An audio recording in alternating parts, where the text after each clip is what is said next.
Hello friends, मैं doctor R के Katiyar, एरोडॉक्टर छाछूत experts, वंदना Ayurveda hospitals, Kalyanpur Kanpur से। हम बात करेंगे अगर छोटे बच्चों में ब्लड आ रहा है, लैट्रिन के रास्ते से ब्लड आ रहा है, बच्चा जाता है और उसकी मदर बताती है कि लैट्रिन के साथ साथ खून आ रहा है उसको, या उसके पहले खून आ रहा है या बाद में खून आ रहा है, तो हमें सचेत और सावधान हो जाना चाहिए कि हमें जानना चाहिए कि छोटे से बच्चे में इस तरह की समस्याएं क्यों आ रही हैं। तो आप बताइए इसके बारे में क्या हुआ था। डॉक्टर साहब, इनको करीब 3 महीने पहले जी से खून जी लैट्रिन में कई बार आया, 5-6 बार। जी पर जब हमने आपकी मेडिसिन दी तो उसके 1 डे में ही उसकी मॉर्निंग में थोड़ा इनको फ़ायदा हुआ जी और ब्लड कवर हो गया। ब्लड कवर हो जी, गया। आपकी दवा से थोड़ा इतना फ़ायदा हुआ इनको डॉक्टर साहब। देखिए, उस समय इमरजेंसी थी और बहुत ज़्यादा स्वेलिंग थी, जिसकी वजह से हमने इनका ट्रीटमेंट किया।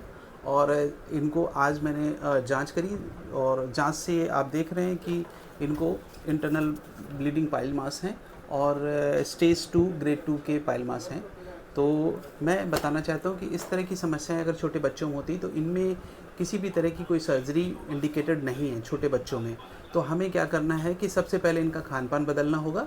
खान पान में सबसे पहले इनके जो इनके भोजन में मैदा है उसको बंद करना पड़ेगा, और हमें इनको अच्छी मात्रा में सलाद देना पड़ेगा, अच्छी मात्रा में इनको पानी देना पड़ेगा, और अच्छी मात्रा में इनको सब्जियां देनी पड़ेंगी। हमें सैलड की मात्रा बढ़ानी पड़ेगी।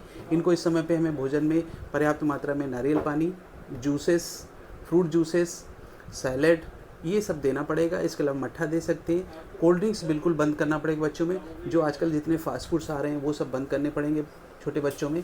और भोजन में मोस्ट टाइम एक टाइम हम इनको वेजिटेबल दलिया अवॉइड करते हैं और एडवाइस करते हैं, और इसके साथ में भोजन में दोपहर में इनको नॉर्मल घर का खाना देते हैं। और जो टाइमिंग है वो वेरी इंपॉर्टेंट है कि सुबह 7 बजे से लेकर शाम के 6 बजे तक जो भी भोजन देना है।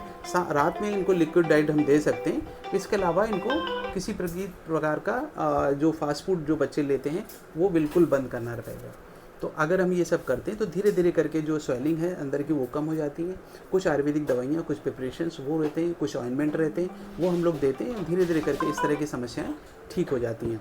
तो मैं आपसे यही कहना चाहता हूँ कि छोटे बच्चे हैं, इसमें इस तरह की जो समस्याएं दिख रही हैं, हमारी रूटीन लाइफ बिगड़ गई है, बच्चे क्या खा रहे हैं क्या नहीं खा रहे हैं, इन पर ध्यान देने की बहुत ज़रूरत है। और इस तरह की समस्याएं आयुर्वेदिक ट्रीटमेंट के द्वारा पूरी तरह ठीक हो जाती हैं। Thank you.